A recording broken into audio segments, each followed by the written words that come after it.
ایک صحابی تھے جوان، 12-14 سال عمر، عشق لگا سی کھیڈا کھیڈ دی وہ 12-14 سال عمر تو ہر وقت حضور کے پاس رہتے تھے۔ صحابہ کہتے ہیں ہم نے سوچا ہر وقت ہی رہتا ہے۔ ایک دن نبی پاک صلی اللہ علیہ وسلم نے کہا ان کو ذرا بتاؤں تو صحیح ہے مجھ سے پیار کتنا کرتے۔ صحابہ کو تجربہ کرانے کے لیے حضور نے اس سے کہا مجھ سے پیار کرتے ہو؟ اس نے کہا بیبا آپ کو پتہ ہی ہے سارا۔ تو حضور نے فرمایا جاؤ اپنے باپ کی گردن کاٹ کے لاؤ۔ کس کی؟ اوکھا جے بابا کام، ہاں اپنے باپ کی گردن کاٹ کے لاؤ۔ 12-14 سال عمر، چھلانگ لگائی۔ مسجد نبوی کے دروازے پر مولا علی شیر خدا کھڑے تھے، ان کی گردن میں تیر کمان تلوار تھی، کھینچی تلوار، اور جب دوڑے نا جذبات میں تو حضور نے فرمایا اسے پکڑ لاؤ، اس نے سچ مچ کاٹ کے لے آنی ہے، لے آؤ پکڑ۔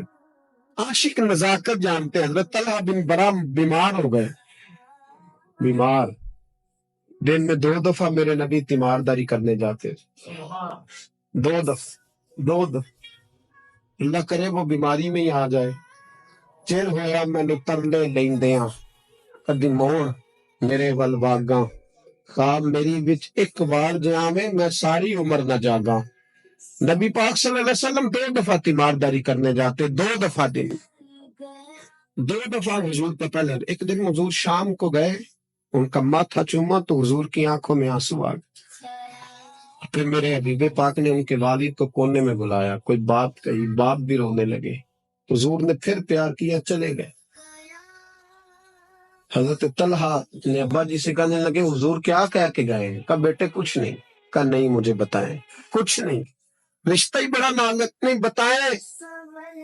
تو باپ نے سر پہ ہاتھ رکھا، کہا حضور کہہ گئے ہیں تو آج شام کو فوت ہو جائے گا، اور جب حضور نے کہا جب اس کا انتقال ہو جائے تو مجھے خبر کرنا۔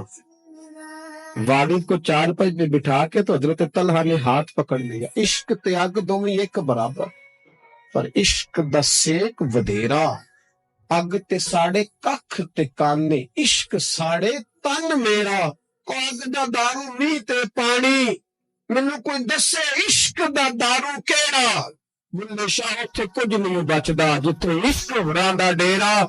ہاتھ پکڑا باپ کا اور کہنے لگے ابا جی ایک وعدہ کرو، رات کو جب میں فوت ہو جاؤں تو نبی پاک کو اطلاع نہیں دینی، خبر۔ تو بیٹے حضور کہہ گئے ہیں دینی ہے، تو کہتا نہیں دینی، کیوں؟ عاشق نزاکت جانتے ہیں، اگرچہ 12-14 سال عمر تھی پر عشق پکا تھا نا، نزاکت سمجھتے تھے۔ کہنے لگے ابا جی جن گلیوں سے حضور نے گزر کے آنا وہ یہودیوں کی گلیاں ہیں، ایسا نہ ہو میرے جنازے کی خاطر حضور گزرے اور کوئی میرے نبی کو تکلیف دے دے، اس لیے خبر نہیں کرنی مصطفیٰ، آپ جنازہ پڑھ کر دفنا دینا۔ رات کو انتقال ہوا، باپ نے جنازہ پڑھا، دفن کیا، سارا کچھ جاننے والے رسول آئے، کہا مجھے بتایا کیوں نہیں؟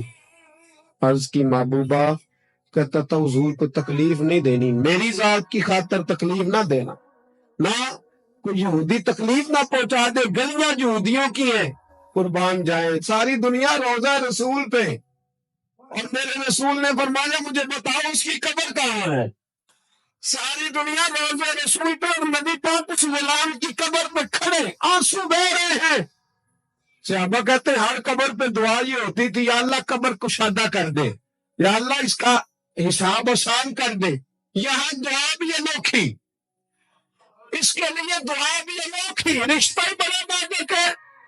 میرے نبی پاک نے دعا بڑی انوکھی فرمائی، کہا اے اللہ جب میرے طلحہ کی تیرے ساتھ ملاقات ہو تو ذرا اس سے مسکرا کے ملنا، یہ تیری شان کے لائق ہے، ذرا اس سے مسکرا کے ملنا۔ کہتے وجد ہو گیا تاری، اس لیے کہ جو رشتہ نبی کا امتی سے ہے اور امت کا رسول سے ہے اس کی نزاکت کو صرف غلام جان سکتے، غلام جان۔ میں نے پچھلے جمعے بھی کہا تھا، مجھے ایک شخص کہنے لگے آپ بتیاں لگاتے ہیں، جھنڈیاں لگاتے ہیں، میں نے کہا بس نہیں چلتا، ہم تو تارے بھی لگا دیں، ہمیں ہمارا پتہ ہی نہیں۔ میرا دل کرتا ہے گلی گلی پھروں اور یہ نعرہ لگاؤں جان ہے عشق مصطفیٰ، روز فضو کرے خدا، جس کو ہو درد کا مزہ وہ ناز دوا اٹھائے کیوں، اور پھر کے گلی گلی تباہ ٹھوکریں سب کی کھائے کیوں، اگر دل کو یہ عقل دے خدا تو تیری گلی سے جائے کیوں۔